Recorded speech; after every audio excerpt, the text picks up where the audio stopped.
കലാഭവൻ മണി കലാരത്ന പുരസ്കാര ജേതാവും കുന്നത്തൂരിലെ UDF സ്ഥാനാർത്ഥിയുമായ ഉല്ലാസ് കോവൂരിനെ അനുമോദിച്ചു.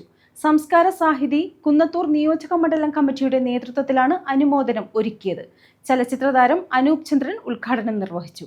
കലാഭവൻ മണി കലാരത്നം പുരസ്കാരം നേടിയ ഉല്ലാസ് കോവൂരിനെ സംസ്കാര സാഹിതി കുന്നത്തൂർ നിയോജക മണ്ഡലം കമ്മിറ്റി അനുമോദിച്ചു. ചലച്ചിത്രതാരം അനൂപ് ചന്ദ്രൻ സമ്മേളനം ഉദ്ഘാടനം ചെയ്തു. ഇനി ഇങ്ങനെ പഠിപ്പിക്കുന്ന സ്പെഷ്യൽ ടീച്ചേഴ്സ് എന്നാ പറയാ, സ്പെഷ്യൽ ടീച്ചേഴ്സ് വേണ്ട. കെ കരുണാകരൻ മുഖ്യമന്ത്രിയായിരിക്കുമ്പോഴാണ് ആ തീരുമാനം ഉണ്ടാകുന്നത്. ഏറ്റവും വലിയ വിരോധാഭാസം എന്ന് പറയുന്നത് തൃശൂർ ഫൈൻ ആർട്സ് കോളേജിൽ നിന്ന് BFA ഫസ്റ്റ് റാങ്കോട് പാസ്സായ മനുഷ്യന്റെ പേരാണ് ശ്രീമാൻ കെ കരുണാകരൻ. അദ്ദേഹത്തിന്റെ കാലത്താണ് അങ്ങനെ ഒരു നിയമം ഉണ്ടായത്, സ്പെഷ്യൽ ടീച്ചേഴ്സ് വേണ്ട.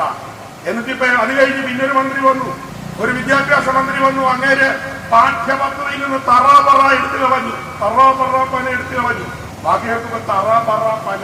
ഒന്നാം ക്ലാസ്സിൽ പഠിക്കേണ്ട ഭാഷ ഇതാണോ, തറാപറ ആണോ പഠിക്കേണ്ടത്? നിയോജക മണ്ഡലം ചെയർമാൻ ഹാഷിം സുലൈമാൻ അധ്യക്ഷത വഹിച്ചു. ചലച്ചിത്രതാരം രാജേഷ് ശർമ്മ, നാടൻപാട്ട് കലാകാരൻ പ്രകാശ് കുട്ടൻ, ചലച്ചിത്ര സംവിധായകൻ Jyothish Shankar, Vijayakumar, V Venugopalakurup, Eby Pappachan, Cyrus Paul, Jayakrishnan, Animathai തുടങ്ങിയവർ പങ്കെടുത്തു. ഉല്ലാസ് കോവൂർ മറുപടി പ്രസംഗം നടത്തി. News bureau, Sasthamkotta.